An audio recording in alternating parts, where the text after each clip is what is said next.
గోధుమ పిండి బిస్కెట్లు ఎలా చేయాలో చూపిస్తానండి. మీకు కళాయిలో ఇసుక పోసి అది హీట్ అవ్వనివ్వాలి. పక్కనే నెయ్యి గిన్నెలో పెట్టి వేడి చేయాలి. తర్వాత ఒక కప్పుతో షుగర్ తీసుకొని పొడి చేయాలి. ఏ కప్పుతో అయితే మనం షుగర్ పౌడర్ చేసుకుంటామో ఆ కప్పుతోనే నెయ్యి తీసుకోవాలి. షుగర్ పౌడర్ తీసుకున్న తర్వాత ఒక గిన్నెలో పోయాలి. అది బాగా దాంట్లోనే ఏ కప్పుతో తీసుకున్నామో షుగర్ అదే కప్పుతో నెయ్యి వేసి ఆ నెయ్యిని షుగర్ పౌడర్లో వేసి బాగా కలపాలి. బాగా మిక్సింగ్ చేయాలి. ఉండలు లేకుండా చూసి బాగా కలుపుతూ ఉండాలి.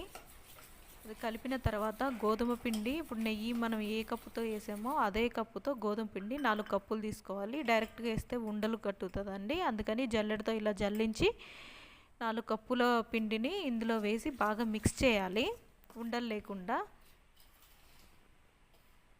తర్వాత దాంట్లో ఒక చిటికెడు ఉప్పు వేయాలి టేస్టీ కోసం.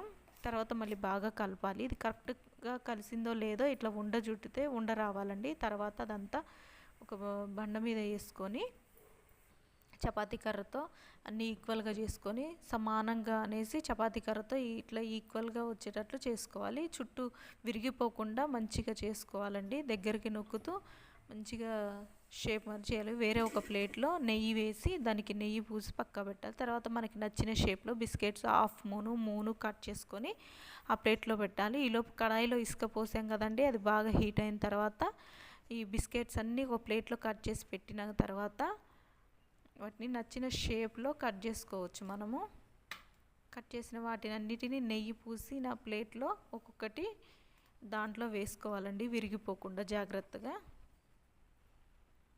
అవి పెట్టిన తర్వాత ఇసుక హీట్ అవుతుంది బాగా. ఇసుక హీట్ అయిన తర్వాత ఇవి దాంట్లో పెట్టి హైలో ఉంచాలండి. 15 మినిట్స్ కుక్ అవ్వాలి. 15 మినిట్స్ కంటే ఎక్కువ అయితే మాడిపోతాయి, తక్కువైతే విరిగిపోతాయండి. చూసుకోవాలి, మనం అక్కడే దగ్గరుండి చేసుకోవాలి. గోధుమ బిస్కెట్స్ రెడీ అయినాయండి.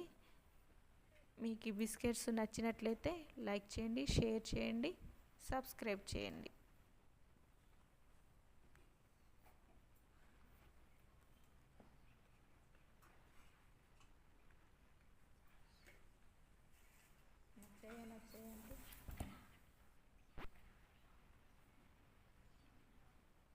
గోధుమ పిండి బిస్కెట్లు ఎలా చేయాలో చూపిస్తానండి. మీకు కళాయిలో